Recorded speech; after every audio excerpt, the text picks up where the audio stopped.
सोनू एक 10 साल का होशियार लेकिन शरारती बच्चा था। उसे खेलने कूदने में मजा आता था, पर जैसे ही बात पढ़ाई की आती, उसका ध्यान भटक जाता।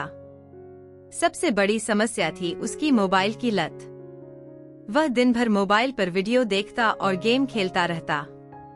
उसकी मम्मी माया चिंतित थी क्योंकि सोनू का पढ़ाई से ध्यान पूरी तरह हट गया था। माया को समझ में आ गया कि सिर्फ डांटने से कुछ नहीं होगा, इसलिए उन्होंने मोबाइल की लत छुड़ाने के लिए एक नया तरीका अपनाया। उन्होंने पहले सोनू को इस आदत के नुकसान समझाए। माया ने एक दिन सोनू को अपने पास बैठाया और प्यार से समझाया, बेटा, क्या तुम जानते हो कि ज्यादा मोबाइल देखने से हमारी आंखें थक जाती हैं? रात में जब हम ज्यादा देर तक स्क्रीन देखते हैं, तो आंखों में दर्द होने लगता है और नींद भी ठीक से नहीं आती। जब हमारी नींद पूरी नहीं होती, तो अगले दिन पढ़ाई में मन नहीं लगता और हम आलसी महसूस करते हैं। सोनू ने हैरानी से पूछा, मम्मी, क्या सच में मोबाइल से इतनी सारी दिक्कतें होती हैं? माया ने हंसते हुए कहा, हाँ बेटा, और सिर्फ यही नहीं। ज्यादा समय मोबाइल पर बिताने से हमारा दिमाग थक जाता है, जिससे नई चीजें सीखने में भी दिक्कत होती है। इसीलिए अगर हम मोबाइल का सही इस्तेमाल करें और उसका समय सीमित रखें, तो हमारा दिमाग तरोताजा रहता है और हम ज्यादा अच्छे से पढ़ाई कर सकते हैं। माया ने सोनू को यह भी समझाया कि मोबाइल से निकली नीली रोशनी, ब्लू लाइट, हमारी आंखों के लिए नुकसानदायक होती है। साथ ही ज्यादा समय स्क्रीन के सामने बैठने से बच्चे सामाजिक गतिविधियों से दूर हो जाते हैं और उनमें चिड़चिड़ापन भी आ सकता है।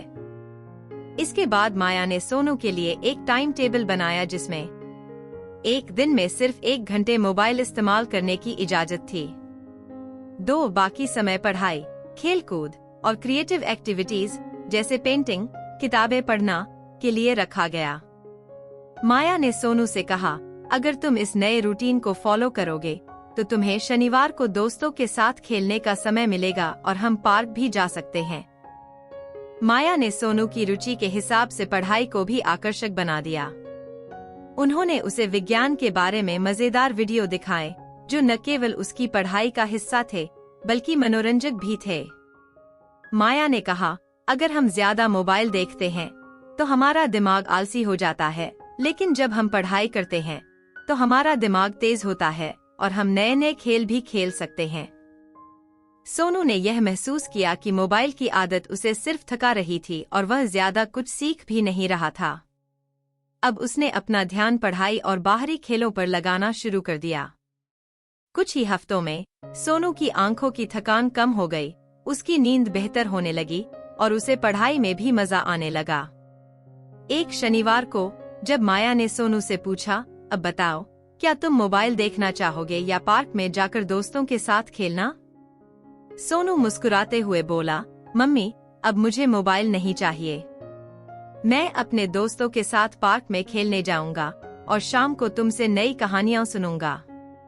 माया को देखकर खुशी हुई कि उनका बेटा अब मोबाइल की लत से आजाद हो चुका है और पढ़ाई में भी ध्यान लगाने लगा है। इस तरह माया के प्यार और समझदारी ने सोनू की मोबाइल की लत छुड़ा दी और अब सोनू एक संतुलित जीवन जीने लगा।